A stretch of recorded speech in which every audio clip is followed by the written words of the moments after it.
네, 최성준 방송통신위원장께 질의하겠습니다. 예. 저는 더불어민주당 이재정입니다. 그 LG U+ 방통위 조사 거부 사태, 사실 네. 이동통신 정책을 수립하고 집행을 관철하는 방송통신위로서는 굉장히 모욕적인 도전이었습니다. 그죠? 네. 예. 6월 1일 최초 조사 거부 사건이 발생한 이후에 3주가 지났습니다. 최성준 위원장님, 방통위 어떤 조치 하셨습니까? 통상적으로 그 사실조사 거부가 있을 경우에는 예. 그 사실조사 거부에 대한 내용들을 그 해당 법인에 대해서 과징금을 부과할 때 예. 가중 사유로 활용을 하고 그 다음에 그것이 정도를 넘는다 그러면은 그때 이제 그 별도의 과태료 처분을 해왔었습니다. 그런데 이번의 경우에는 그 사실조사 거부에 대한 그 보도가 많이 되고 또 사실조사 그 내용에 대해서도 실제 벌어진 일과는 다른 그런 여러 가지 내용들이 보도가 되었기 때문에 사실관계를 바로 잡고 그다음에 저희 방송통신위원회가 거기에 대해서 어떻게 대처하는지를 명확히 보여줄 필요가 있다고 생각이 돼서 일단은 그 사실조사 결과에 따른 과징금 처분에 앞서서 네, 먼저 과징금 과태료 처분을 위한 절차는 밟고 있지 않고 사실관계를 바로잡기 위해서 지금 먼저 보고 있다는 말씀이십니까? 아닙니다. 그래서 그걸 정식으로 미리 조사하기로 결정을 했습니다. 저희 위원회에서. 조사하기로 결정을 했습니까? 예, 그래서 미리 조사를 해가지고 지금 그 최종 처분을 내보내기 전에 그 해당 법인과 그 당사자에게 지금 법에 정해진 절차에 따라서 지금 의견 조회를 하고 있습니다. 그래서 사실 지금 이런 조사 거부 시에 과징금 가중이라든지 과태료 처분만으로는 좀 부족하다는 생각 들지 않으십니까? 근데 그 현행 법상 지금 처벌 조항이 필요하다는 생각은 안 하십니까? 보다 가중된 처벌 조항이 필요할 것 같다. 저희가 그 조사를 좀 더 원활하게 하기 위해서는 필요할 것 같다는 생각도 하십니까? 필요하다고 생각합니다. 예, 몇 가지 사실을 확인하겠습니다. 지난 2월, 2016년 2월입니다. 권영수 대표, LG U+ 권영수 대표는 취임 인사를 이유로 본 위원장님을 찾아온 적 있지요. 네, 저희 아니오로만 일단 먼저 말씀 주시면 다음 얘기가 있습니다. SK 브로드밴드와 CJ 헬로비전 통합의 부당성에 대해서 보고받은 바 있죠. 당시. 보고라기보다는 그런 의견을 얘기를 하고 갔습니다. 예, 두 번째입니다. 조사 거부가 6월 1일 있었는데요. 하루 전날입니다. 5월 31일 LG U+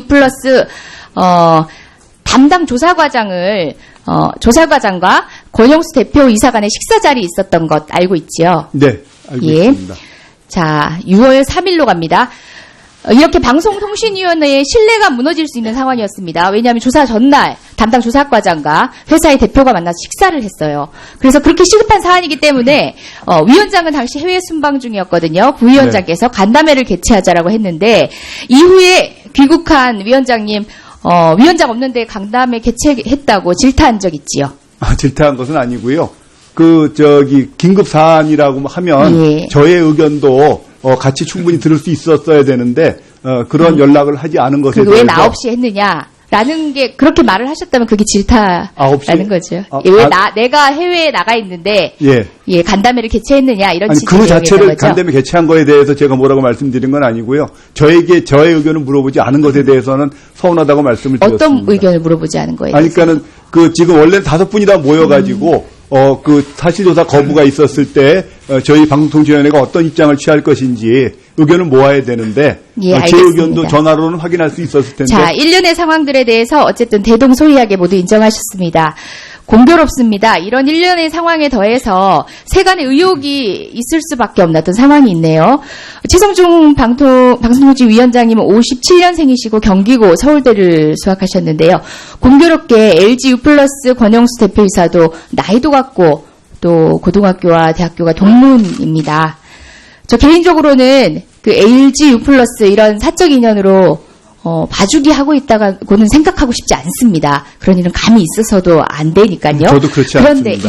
그런데 위원장님 부장판사님 출신이시지 않습니까? 네. 사람의 내면을 들여다볼 수 없고 뇌를 쪼개 보내줄 수 없기 때문에 사실관계를 유추해서 거슬러 올라가서 그 진위를 의도를 목적을 추정하는 것이 저희 판례의 태도이지 않습니까? 그렇다면 1년의 이런 상황들과 우연적 요소가 겹쳤습니다. 자, 어떻게 국민들이 납득하실 만큼 설명하실 수 있습니까? 제가 우선 기본적으로 사실조사를 결정을 하고 떠났고요. 그 다음에 돌아와서도 그 사실조사 거부의 구체적인 행위를 우선 기본적으로 조사를 해야 된다고 얘기를 했습니다. 그 6월 3일 날 있었던 부분은 그 사실조사 여부에 대한 객관적인 사실을 제대로 명확하게 파악하지 않은 상태에서 좀 급히 이루어진 것 같아서 제가 우선 중요한 것은 사실조사 거부가 어떤 형태로 이루어졌는지를 조사를 먼저 했고요. 그다음에 그 조사 결과에 따라서 저희 아까 말씀드렸던 것처럼 이 건의 경우에는 여러 가지 억측이 있기 때문에 빨리 신속히 조치를 하는 게 좋겠다고 그래서 그 부분만 먼저 지금 사실조사 거부에 대한 부분만 먼저 과태료 처분을 하고 그 있습니다. 억측이라는 게 어떤 지점을 얘기하시는지 모르겠지만 제가 지적한 바와 같은 이런 사실관계를 일련의 상황을 나열하고 보면 누구나 가질 수 있는 의혹 수준인 것 같은데 충분한 의혹인 것 같은데요. 이런 합리적 의심이 충분히 해소될 수 있을 만큼의 조치를 취해 주시는 게 마땅하다고 생각이 들고요. 만약 그런 해명이 상식적으로 납득할 만한 해명이 없다면 이건 정말 방통위 위원장직을 유지하기에는 좀 심각할 수준의 책임을 지셔야 되는 문제일 수도 있다고 봅니다. 향후 충분한 해명과 설득 그리고 조치에 차질이 없도록 해주시기 바랍니다. 네, 이후의 조치에 빈틈없이 철저하게 공정하게 하겠습니다. 예, 박효종 방심위원장님께 묻겠습니다. 아까 오전에 국경 없는 기자회가 2016년 세계 언론자유지수 70이다라고 한 것에 대해서 우리 방통위 위원장님한테 저희 위원님 한 분이 여쭈셨습니다. 어떻게 생각하시냐 했더니 별 문제 없어 보인다라고 얘기하셨거든요. 우리 박심 위원장님 입장은 어떠십니까? 그러니까 언론의 자유의 지수가 70위까지 떨어졌어요. 정말 부끄러운 수준이거든요. 노무현 정부 당시에는 31위였고요. 이명박 정부에 40위, 그리고 박근혜 정부에 50위 하다가 이제 70위까지 떨어졌습니다. 네, 그러니까 민주 국가에서 어쨌든 이제 그런 언론 어떤 자유 질서 같은 것이 떨어졌다라고 하는 것은 결코 좋은 일이 아니죠. 좋은 일이다, 당연히 나쁜 일이죠. 우려할 만한 수준인데요. 그 현실에 책임을 지고 있는 당사자로서 다른 하실 말씀 없으십니까? 저를 당사자라고 하는 것은 너무 지나친 말씀이시고요. 예, 관련된 내용 잠시 보여주시겠어요? 자, 방송 심의와 관련된 내용들입니다. 비슷한 구조의 판단을 가지고 여러 차례 심의를 했고 그 내용에 대해서 당의 방송사가 소송을 합니다. 그런데 줄줄이 패소를 합니다. 판결 구조가 유사하고 대동소이합니다. 같은 내용의 판결문을 보고서도 행정행위, 잘못된 위법한 행정행위를 교정하는 것들이 아니라 같은 내용의 위법한 판단을 계속합니다. 그렇게 해서 무용하게 쓰인 소송 비용이 상당합니다. 다시 앞으로 돌아가 주세요. 예, 마이크가 꺼져도 계속하겠습니다.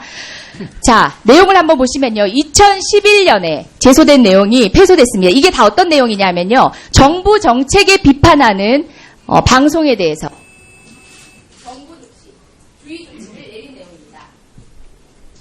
자, 첫 번째 판결에서 뭐라 그랬냐면요.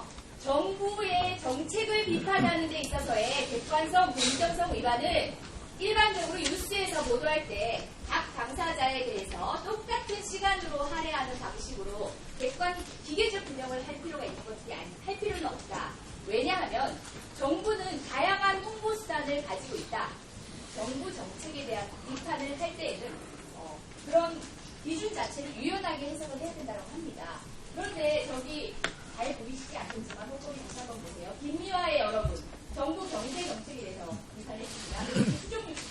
유성 간첩 사건에 대해서 비판을 했습니다. 김현정 뉴스쇼 마찬가지로 연평도 소득 사건에 대해서 대북 정책이 경색되어 있는 상황 자체가 문제라는 점을 지적을 했습니다. 모두 정부의 정책에 대해서 지적을 했는데요. 그 부분에 있어서 똑같은 방식으로 자꾸 방심위가 지적을 합니다. 똑같은 방식으로 이미 그 위에서 기준을 사법부가 제시를 했는데도 불구하고 그 말은 뒷등으로 듣지 않고 똑같은 구조로 주의 조치를 하고 경고를 하고 관련자 경고를 합니다. 이런 상황 때문에 다음 페이지 한번 더 넘겨주시겠어요? 자, 줄줄이 1심, 2심, 3심 최소하면서 매 소송마다 거의 2천만 원 가까운 돈이 들어갑니다. 정말 아까운 돈입니다. 무용하게 반복하지 않았어도 될 내용입니다. 최소한 한 번의 소송을 근거로 해서 사법부의 판단을 받았으면 그 내용을 겸허하게 받아들여서 합법적인 행정집행을 하면 됩니다. 그런데도 불구하고 몇 번이나 반복이 됩니까? 자, 이런 부분에 대해서 문제인식 없으십니까? 저는 이런 생각을 합니다. 그러니까 물론 우리가 이제 1심에서 우리 뭐 방심위도 불완전하기 때문에 잘할 수도 있고 못할 수도 있는데 이제 이런 문제에 있어서 이제 사법부가 판단을 할 수가 있습니다.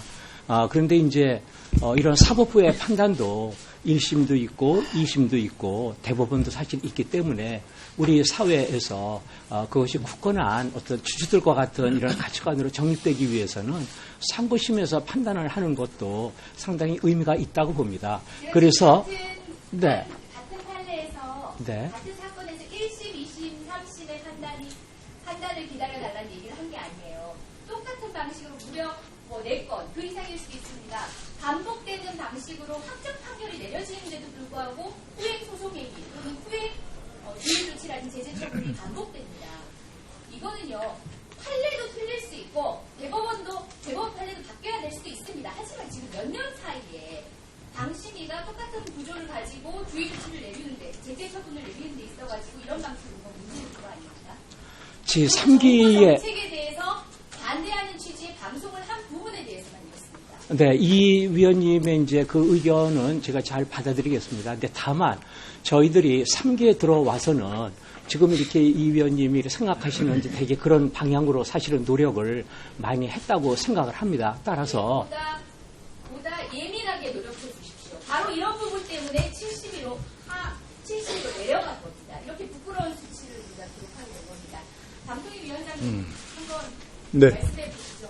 부장판사님, 부장판사님까지 역임하시지 않았습니까? 네. 이와 같이 예, 정리해 주세요. 예, 반복되는 방식에 짧게만 대답. 예, 정리해 주세요. 정리하겠습니다. 이렇게 반복되는 방식의 소송이 과연 적법한 행정행위를 집행해야 되는 행정성으로서 좀 무용하다는 생각하지 않으셨습니까? 이제 방심위에서 결정한 부분이라 제가 말씀드리긴 그렇습니다만 기본적으로 그 각각의 그 방송 내용이 있어서 사실관계가 그 차이가 있는 부분이 있기 때문에 그것을 대법원이 어떤 원칙을 정했는데 그 원칙에 반해서 계속 방심위가 결정을 했다고 보기는 좀 어렵지 않을까 싶습니다. 방통위의 사안이기도 합니다. 재심 결정을 방통위에서 했거든요. 그 외부적인 행정행위를 발효하는 것은 방통위. 이제 명의는 저희 명의로 나갑니다. 책임에 연결하는. 네. 예, 수고 많으셨습니다. 예, 다음은 존경하는 최명길 의원님 질의해 주시기 바랍니다.